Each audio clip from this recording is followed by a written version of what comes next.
E aí galera, meu nome é Juma.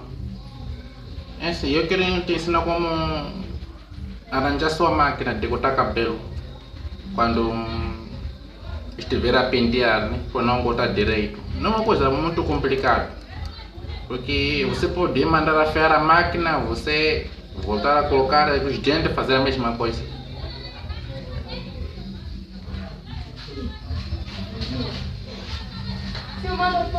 Manda foto do meu.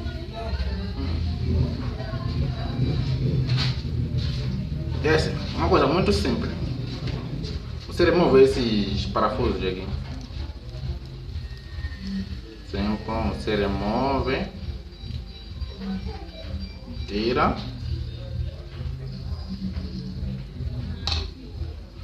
os dentes.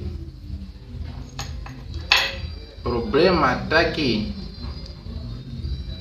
nessa mola aqui.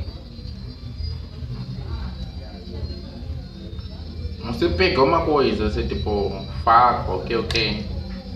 Você dobra essa mola aqui para cima, subir para cima, dobrar um pouquinho assim.